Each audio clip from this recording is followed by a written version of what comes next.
So I'll admit, I'm pretty mean about Ash Ketchum, a novice Pokemon trainer who, despite years of trying, has only recently beaten a proper Pokemon League for the first time, and only because he had a legendary Pokemon on his team. But that's okay, because Pokemon Legends Arceus has no Pokemon League. So over on Twitch, I've been playing through as if I was Ash Ketchum, only allowing myself to train with Pokemon that Ash Ketchum has caught throughout his time in the series. The only difference is I'm not going to be randomly releasing teammates, ditching them there forever, and promising to come back and see them again soon. Yeah, man, I miss that Pidgeot. So, having played the games a few times before and armed with the full Cerebi list of available Ash Ketchum Pokemon, I jumped on live on Twitch and began my adventure. Pokemon Legends Arceus, Ash Ketchum Edition. Opening up the game on Prelude Beach, I was greeted by 3 options for Ash right away: Cyndaquil, Oshawott, and Rowlet. All 3 of these Pokemon are Pokemon that Ash Ketchum has journeyed with in the past, which should put me in a really good position to start, right? Wrong. Stupid Ash Ketchum rarely evolves his starter Pokemon. All 3 of these Pokemon have never fully evolved, with him only ever evolving his Cyndaquil into a Quilava, but on top of that, even if he had evolved them, I wouldn't be able to use them. That's because in this game, these Pokemon evolve into their Hisuian forms, which Ash Ketchum has absolutely never had. So with that in mind, I right away picked Cyndaquil, knowing at least I could evolve it into a Quilava, which he did evolve it into sometime during the Sinnoh arc of the anime. I did all the regular in-game shenanigans, met Komado, annoyed Silene, battled Ray, and ooh, what's that? I want one of those. And in that, I got into the first open area of the games, the Obsidian Fieldlands, and this is where I'm first going to be able to try to formulate some kind of team for Ash Ketchum. Of course, there is Pikachu, and if a space-time distortion were to appear, not that it would at this point in the game, I could get a Gengar. Not a Haunter, because despite it being there on the site, I actually don't agree that he ever actually had the Haunter. It was only really part of an episode, never caught it. I could get Ash's Apom, which he later traded to Dawn for a Buizel, and speaking of which, I could get a Buizel, Mr. Mime, which he does now use in Pokemon Journeys, Heracross as a powerful bug fighting type, the entire Chimchar line, the Starly line, and finally, if I was really lucky, Snorlax. And I say really lucky, because some of these Pokemon are going to be easier to catch than others, with Weasel and Starly joining the team pretty early on, but Pokemon like Snorlax were only available as, well, scary alpha Pokemon. There was a mystery gift event happening at the time that allowed me to pick up a few extra Pokeballs, and with the early template for a team in place, I battled Mai and the first alpha Kricketune. This is where right away I had my first brilliant thought, which was, you know, this run would be really easy if I just go catch that alpha Snorlax right now. It's very Ash Ketchum to have a Pokemon on your team that's overleveled and doesn't want to obey you. So with my new Pokeballs and being as sneaky as I possibly could, I had some fun. Unfortunately, just time after time, Pokeball after Pokeball, reset after reset, it was clear that this just wasn't going to work. This Snorlax looked like it was going to eat me alive. And while chat kept reassuring me that I had a chance, I wasn't feeling so optimistic, so I decided instead to just catch the nearby Mr. Mime and ignore Snorlax for now. As night fell, I met a very adorable looking Stantler and headed straight for Kleavor, beating him with no problems at all. I had to improve my Pokedex rating though, so I added Pikachu to the team, and while cleaning up the Obsidian Fieldlands, I encountered a level 45 Alpha Heracross, who unbelievably stayed in the Pokeball. Much like Ash's Charizard though, this Heracross wouldn't be a lot of a help for a while. It couldn't help me with Snorlax and ignored most of my commands during this early part of the game, but it was good to have it there as the centerpiece to the team, and whoa, it's huge next to the other Pokemon. And with Ash's Survey Corps ranking high enough, I headed off into the Crimson Mirelands, where things get kind of sparkly. At this point, I had evolved my Cyndaquil into a Quilava. I had totally failed Gengar, and while I had spotted a Chimchar, it was such a rare encounter that it ran away, I wasn't able to get one. But pushing into the Crimson Mirelands, there was one Pokemon I knew I could get around off the team right away. Turtwig, my favorite Sinnoh starter. While it would be starting at a lower level than the rest of my team, the diversity of types was really needed, and there was one other Pokemon in the Crimson Mirelands I could get. Goomy, though I wouldn't be able to get it at this point. In order to get it, you need the Basculegion surfing ability, and as far as I could tell, Goomy wasn't even going to provide me with anything useful. While normally having a pseudo-legendary on the team would be amazing, Ash, once again, never actually had a Hisui and Goodra. Yes, he evolved the pseudo-legendary, but not into this form, so I wouldn't be able to evolve my Goomy. The Crimson Mirelands was honestly quite dull, with Ursaluna going down pretty easily. In fact, I really felt we were all beginning to fall asleep. And then the stream got very excited when they heard this.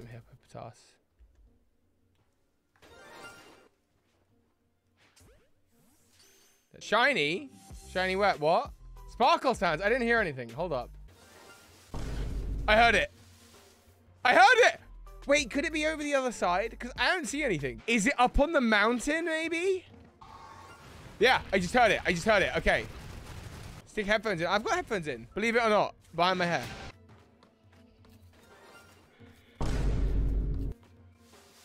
I know what it is. It's so weird, because I keep hearing, look. The noise keeps playing whenever I press this button on my stream deck. This sparkly noise was in fact a button on my stream deck designed to reawaken the people watching live. I admit it's a cheap trick, but thank you Hawks for suggesting this to me. I thought it was super, super funny. Unfortunately though, it would backfire as I would become the boy who cried shiny wolf the moment I took a step into the coalboat coastlands where a shiny Pokemon genuinely appeared. But digressing, coalboat coastlands, what do I have access to?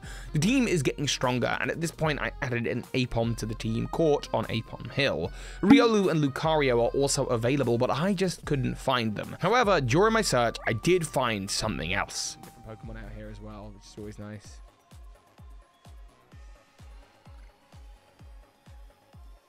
Oh!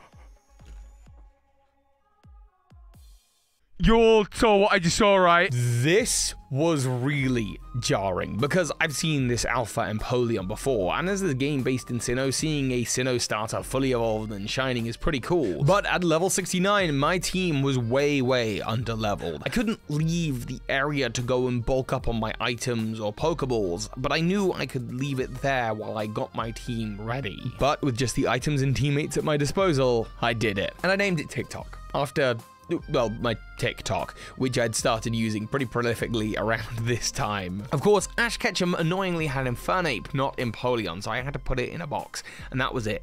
But now I had access to Basculegion, that was a big deal. I could go back and catch that useless Goomy, sure, but I also had access to Romanus Island, where I could actually get a Chimchar and evolve it all the way up into an Infernape if I wanted. In fact, I swapped out my starting Quilava with it because Quilava wasn't going to be able to evolve any further. It felt like Infernape just would have been a better option. We also finally added that Snorlax to the team. It was a tough battle, but seeing it stay in the Pokeball was really satisfying, made me feel like my team was growing. And, of course, gave me a huge weapon to use in my arsenal. By the time we started the Cornet Highlands, the team was really coming together, and I was realizing that apart from the Misfortunes battle I just had, this challenge wasn't actually going to be much of a challenge. There's just not that much battling in Legends Arceus. However, as we all know, there is a very big battle at the end of the game. Spoiler warn... What am I kidding? It's been several months. Volo is going to be at the end of the game with high level 50 and 60s Pokemon. And with access to Giritina twice, I was going to be battling a team of powerful 8 Pokemon, and this is really what the rest of the adventure became about. Could Ash Ketchum's team become powerful enough to take on Volo without excessive grinding or anything like that? If this were Brilliant Diamond Shining Pearl, I would have felt my team was looking good, but without much opportunity to train before the end of the game, and only having to complete an area per stream, my team weren't exactly over-leveled. In the Highlands, there were a few more options. Gengar was still available to me, Gible, which was again a dragon Pokemon that would be great if I could evolve it, but Ash never evolved his. Gliscor and Rotom were also options. Rotom was a little bit of a debatable one, but given that he's had both the Rotom Dex and the Rotom Phone, we took a vote, and Rotom was available. I caught it. I didn't use it. My team, as it already was, stood pretty well against melee. We met Ingo, battled Electrode, and I was excited as we got through the area with little resistance. But once again, the game blocked me from getting to the final area, telling me I needed to fill up my Pokedex a little bit more. So I went surfing again, and once again, guess what I found? I just got a shiny Empoleon like 5 minutes ago! As it happens, the Piplup line must really like me, but clearly didn't like Ash Ketchum, who never caught one. It went to a box, and actually eventually I traded it with a viewer for a shiny Voltorb. Thank you for the shiny Voltorb, I love it. I just always wanted one. I think it looks super cool. Hopefully they enjoy the Piplup. The penguins, though, were just a sign of the icy tundra that was still to come, the albaster icelands at the end of the game. There were 2 Pokemon that I could catch here to beef up the team. Lucario and Glalie were my options, and while instinctually I wanted to go catch the Lucario because it's pretty cool and has cool typings, I'm still thinking about Volo's team on the horizon. And against the Togekiss, the Arcanine, even the Giritinas, I just didn't fancy Lucario's chances. But against much of Volo's team, I actually thought Glalie would be really cool, and kind of a secret weapon against Giratina. So I caught Glalie, added it to the team, and battled my way through the Reggie Temple against Savvy and the Delta Avalugg, and towards the late game. At this point, is just a corridor of events. A battle against Benny, and then finally Komado, before Dialga or Palkia, then the Misfortunes, and then Dialga or Palkia again, before we get to enter that post-game. This string of battles, though, is incredibly tough, because you haven't spent much of the game battling with Pokemon, building a Pokemon's levels. Starting with Benny, I sent out Snorlax up against Mismagius, a nice type matchup that gave me an instant win. Sneasler came out next, which died to my Staraptor, now stronger than ever, then Gardevoir, which was easily dealt with, and then Benny sent out Gallade, which actually took out the majority of my team, constantly refueling its health with Drain Punch. It was only through a lucky little dancing sesh with Torterra I was able to beat Benny and put him behind me, before moving on to Komado at the top of the mountain. And this was a fun battle. Also, what was great and really setting the epic mood was the satchel on the floor. Someone dropped their bag on the summit of Komado. Is this your bag? I knew that Komado ran a Braviary on his team, so I opened up with Pikachu, which was a great opening for me. But then I had to switch into Glalie, recovering the fight after Braviary survived. Next, I played a game of Rock, Paper, Ice against Golem, which did not go well for me at all, and I had to switch into Torterra, which leaf-bladed through the Golem. I managed to make his Snorlax drowsy, so nothing new there, and after dispatching it, Clefable was his last Pokemon, which was destroyed by Heracross. With that, Ash Ketchum had really beat the main part of Legends Arceus. That's because nothing that happens after this point is a challenge. It turns out it's really easy to beat this game as Ash Ketchum, although we still have the big battle on the horizon. We defeated the Time-Space Gods as well as the Misfortunes, and finally Ash Ketchum is the master of the Hisui region. But we also have to remember that Ash Ketchum, as seen in the Pokemon movies, has met almost every single legendary Pokemon, and now into the post-games, as dictated by Volo, the big challenge at the end, I would have to do exactly that. Meet each legend and catch them. Each one provided a different but not impossible challenge, and I beat them one by one and rounded them up as well as the Arceus plates. As I mentioned at the beginning, this is about my 4th run through of Legends Arceus, so maybe if this was my 1st run through, it would have been a lot harder, but this was all building up to the one bit I was anxious for. The battle against Volo. After all, my team at this point were at best in their mid-50s. Volo's team would be in their late 60s and capping out at level 70. And if you're unfamiliar, this battle is what the whole game is about. And to add that little element of challenge, I decided live that I was only going to give myself 3 attempts to do it in. I was going to need a strategy. Volo's team consists of a Spiritomb, the typical opener, Togekiss, Arcanine, Roserade, Lucario, and of course Garchomp, followed immediately by Giratina, which has 2 versions of itself. First life in its regular form and then in its origin form. So 8 Pokemon total, 2 of which are legendary Pokemon, 1 of which is a pseudo-legendary, all of which are powerful and way above my level. My final Ash team was this. Pikachu, which I refused to take off the team because it's an Ash Ketchum team,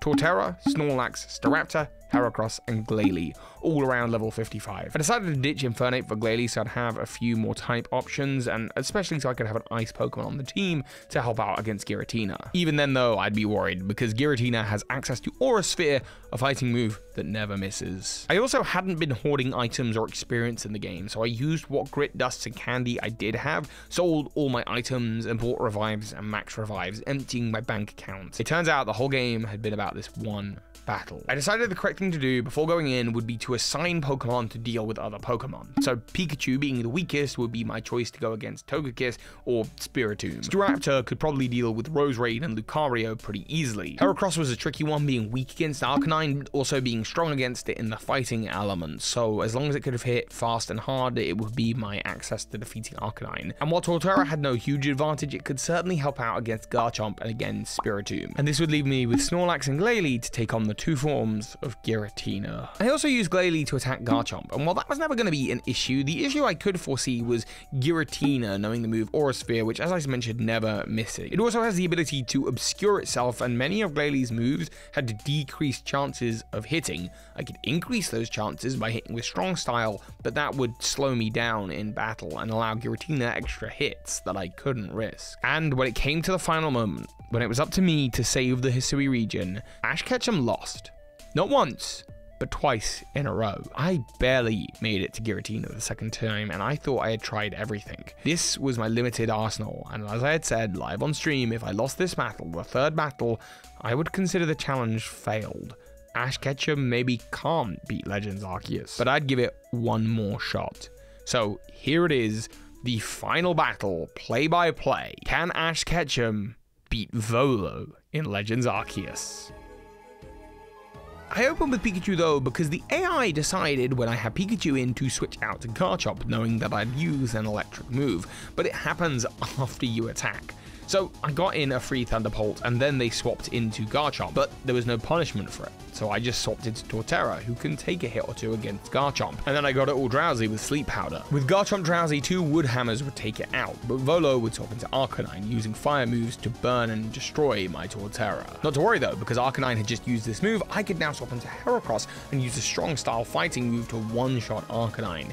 2 Pokemon down and 1 damage. Togekiss will come out next, air slashing and killing my Heracross. Well, it seems like I'm behind. All of this is happening in a very controlled way. I have access to a few revives and even max revives. I sent out Glalie and used an ice move, icicle crashing my way to victory. Volo sends out Lucario to counter the Glalie, and I send out the Staraptor to counter the Lucario. Amazingly though, my Staraptor actually loses here, leaving me with just 1 Pokemon left. Snorlax. We managed to get Lucario down and all I'm left with is Snorlax. But here's the beautiful part. I had some handy max revives, and Snorlax is a bit of a wall against the remaining Roserade and half-health Spiritomb, who definitely will take more than 1 move to wipe out Snorlax, giving me time to bring back Staraptor, which can take out her Roserade, and then we're just left on her Spiritomb. And this is why I was kind of annoyed that I didn't manage to paralyze earlier at the beginning of the battle. The whole not paralyzing it could have cost me the entire battle, as it was now able to freely use moves against me while I tried to heal up my team. I sent out my now revived Pikachu to get that paralysis that I was hopeful for before, and decided to use this as a point to decide who's getting a revive and who's getting a max revive. I decided that even at full health, I knew that Glalie would go down to a single Aura Sphere, so a max revive would actually be wasted against my chief weapon against Giratina. As I juggled up my Pokemon and used healing items, I had a choice whether to revive Pikachu or not. But I decided that I had to, because while Pikachu would immediately die to the first hit from Giratina when the battle restarts, if I took on Giratina that way as Pikachu with my opener, then the first shot from Giratina would kill, my Pikachu would faint, and I would have the option with what I wanted to lead with next, able to get a move out with a Pokemon without worrying that it would die to Giratina instead. So Ash's Pikachu was the ultimate sacrificial electric mouse. And at this point, I think it's just better that this final battle speaks for itself. This is it, the best setup I could have possibly hoped for this battle. I'm fighting Volo, Giratina has 2 lives, and if I lose now, I consider this whole challenge a complete failure.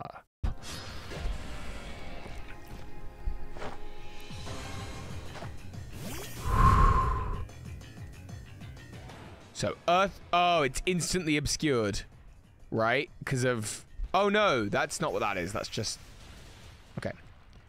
So, Glalie. I agree. Glalie, really, let's just go for a strong hit. Ooh, 2 moves. 2 moves. Should I not? Okay. I hear what you're saying, hit hard, but should I not icicle crash and hope it hits, and then strong style blizzard? Because the accuracy is only 90 with that.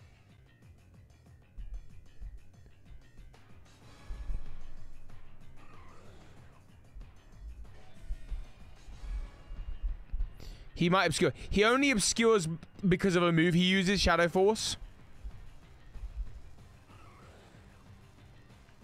I think Icicle Crash and Blizzard. Come on. It's only 10%. Yeah, okay, cool.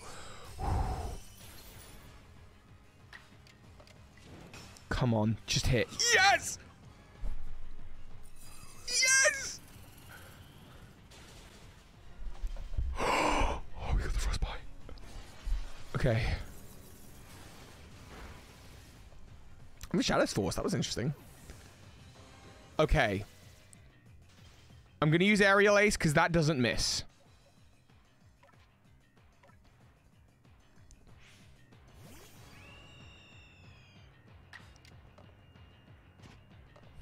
Before I Aerial Ace, do I max revive or revive on Glalie? Because hold up, here's the thing. First fight is massive. After this, it gets full health again. Aerial Ace is great because it doesn't miss. The question is, should I be using this opportunity to revive? Probably not. I need the Aerial Ace to kill, and there's no way it doesn't kill me in one hit.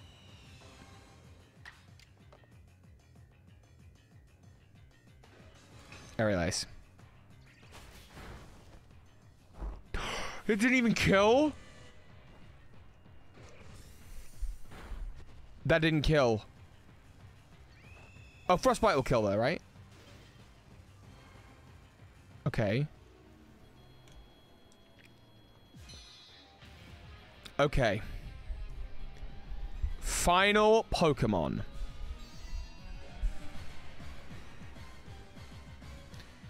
It is currently obscured, I believe. I'm going to go Torterra and try and put it to sleep.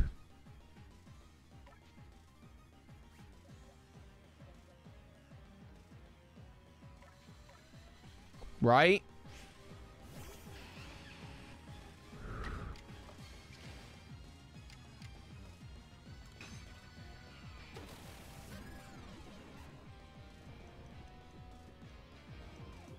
Yes! Okay. I'm going to hit revive here.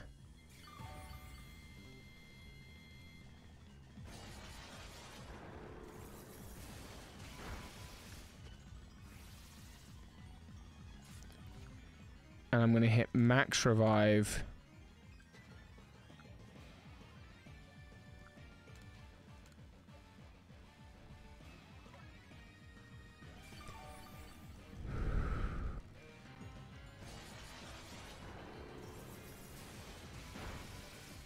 Okay. It's become obscured. What's the play? Swap into Heracross, try and attack it, whittle it down. Snorlax probably withstands a hit or two. Heal up Torterra. Max revive on Torterra. Get it to a point... We need... No, because here's the thing. Gladee's accuracy is really bad and it's just obscured. Aerial Ace is fine, but, like, I don't want to...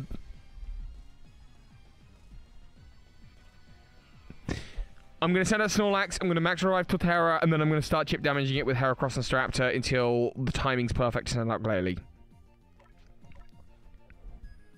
That's the plan.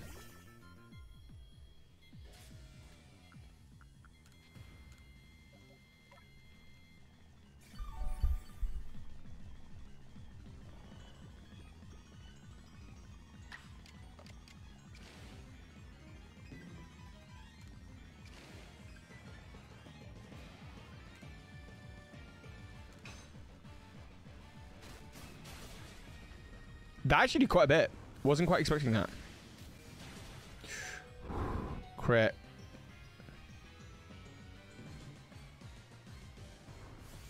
Okay, no longer obscured. Actually puts it in really good range for Glalie now.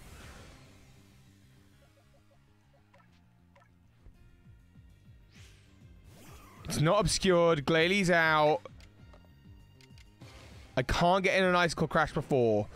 So, I have two options, everyone. I can either go for Blizzard, 120 power, 90 accuracy, or Icicle Crash, 100 power, 100 accuracy. It's physical as well, and I don't think Giritina is a physically defensive Pokemon. So Icicle Crash is my preference.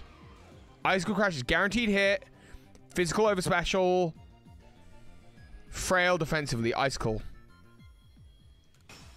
That's it. And then if it obscures, I've still got Aerial Ace.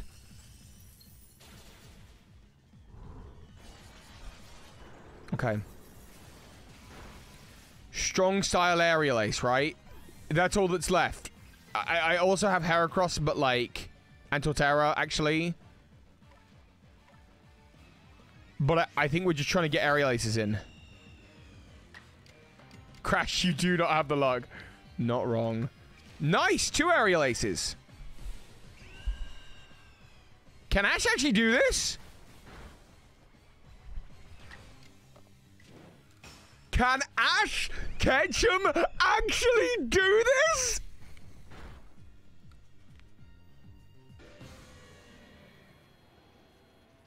I was full on. Like, I'm just tired. I'm not, you know what? If I lose here, that's it. I'll just call it. I was expecting to lose and to make that part of the video.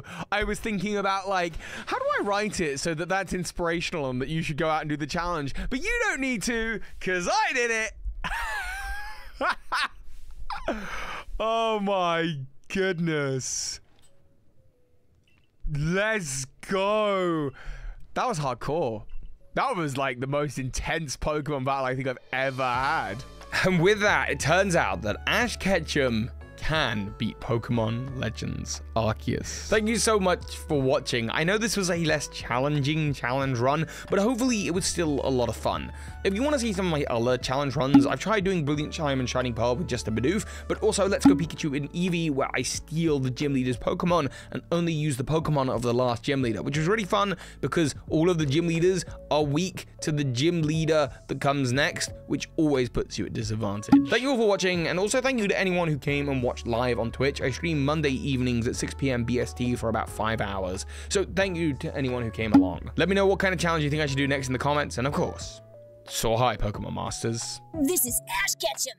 You just watched a video by Birdkeeper Toby. That makes you a Pokemon Master. As always, a massive thank you to those of you who support this channel on Patreon. You make this channel possible. And a special thank you to the big patrons of this month, the Elgator, Jed Rubin, and Michael Hornshoe. Thank you.